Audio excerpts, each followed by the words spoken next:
muchísimo gusto saludarte, querido José Nabor Cruz, secretario ejecutivo del Coneval. ¿Cómo estás? Muy buenas noches. Muy buenas noches, estimado David. Un gusto volver a platicar contigo y todo tu auditorio. Oye, platícale a la gente, dan a conocer hoy la información esta que estábamos esperando sobre la pobreza laboral al primer trimestre de este año. Efectivamente, una vez que INEGI dio a conocer los resultados de la encuesta nacional de ocupación y empleo, el Coneval se dio la tarea de realizar la estimación de los niveles de pobreza laboral en nuestro país. Recordar muy rápidamente para tu auditorio qué es pobreza laboral, pues es la comparación entre los niveles de los ingresos laborales, solamente de los ingresos laborales de los trabajadores de nuestro país, comparándolo con el valor monetario de la canasta alimentaria. En ese sentido, ¿Se vale decirlo de otra manera, José Nabor? Es si te alcanza el salario o no te alcanza el salario para adquirir la canasta para alimentaria. adquirir la canasta alimentaria. O sea, es básicamente, o sea, es muy aterrizado, ¿no?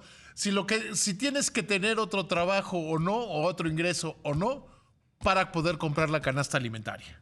Podríamos plantearlo efectivamente de esa manera, David, y en ese sentido el porcentaje que estimamos es de un 37.7% de la población en situación de pobreza laboral para el primer trimestre de 2023.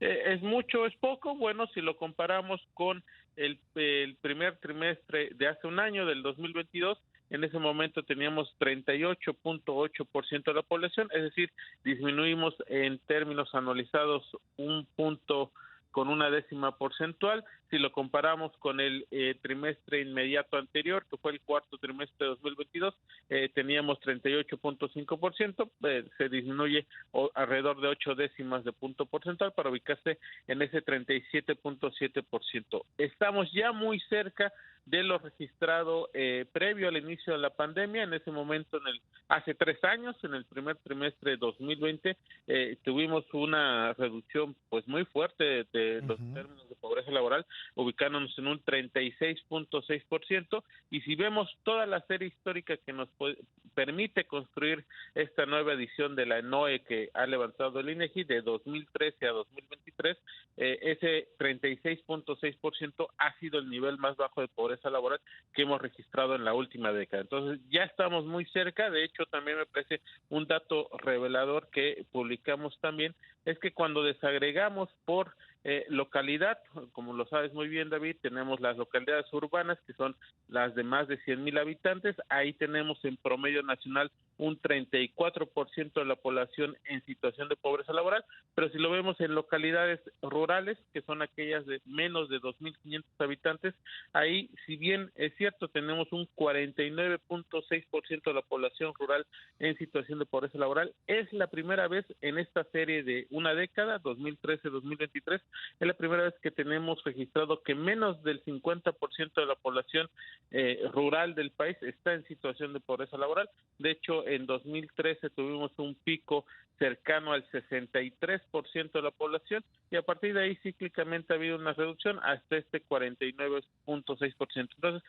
parece que evidentemente tenemos ya completamente un mercado laboral recuperado post pandemia, y ya tenemos de alguna manera un efecto negativo menor en términos inflacionarios, y eso ha permitido seguir con esta tendencia de reducción de pobreza laboral en el país. Creo que es muy importante esto que estás diciendo. O sea, destacar que en términos médicos ya nos curamos de la pandemia, ¿no? Estamos como estábamos antes de la pandemia.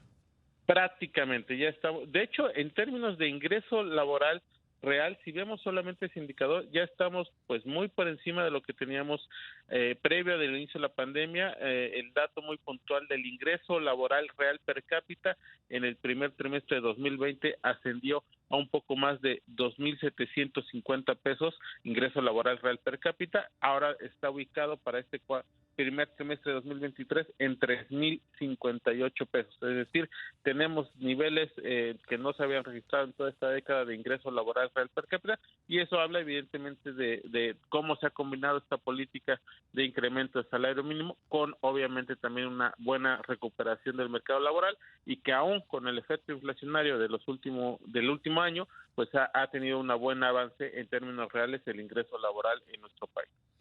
Sí, lo que pasa es que se tiene que reconocer que han aumentado los ingresos y que a pesar de la inflación, pues está mejorando la calidad de vida, ¿no? Afortunadamente, y otro dato que me parece también que rescatamos obviamente de la ENOE, de la encuesta publicada por el INEGI, es el siguiente, David. Si vemos el ingreso promedio mensual solamente de los trabajadores formales, ellos cerraron el cuarto trimestre del 2022 con un ingreso promedio mensual de alrededor de 9,077 pesos mensuales. Para este primer trimestre de 2023 dio un incremento fuerte a un 9,553 pesos en términos reales. Es decir, del cuarto trimestre del año pasado al primero de este 2023, un incremento casi de 500 pesos de los trabajadores formales, exclusivamente formales del mercado laboral de nuestro país. Sí, porque ahí tenemos creo que dividir bien, porque además es prácticamente mitad y mitad. Exactamente. El 49% de los trabajadores en este país, hay quien dice, es que no contribuyen con el pago de impuestos. No, eso no es lo relevante, eso no es lo relevante. No tienen seguridad social. Y eso, tú lo sabes mejor que yo, eso daña su nivel de vida, su ingreso laboral.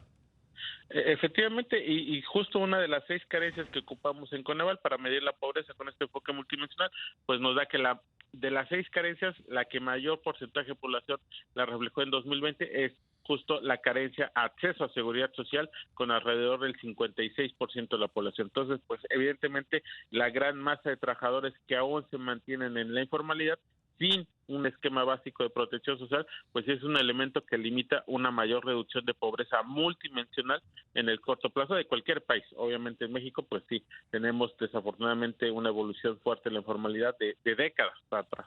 Sí, y que no ha cambiado, desgraciadamente no ha cambiado este porcentaje de informalidad, porque básicamente en todas las ENOES que presenta el INEGI prácticamente es el mismo. Ha variado muy poco, y de hecho ese me parece que sigue siendo el gran reto, porque si comparamos con la misma información de la ENOE los ingresos promedios mensuales de los trabajadores informales, pues este ascendió a 4,790 pesos para el primer trimestre de este 2023.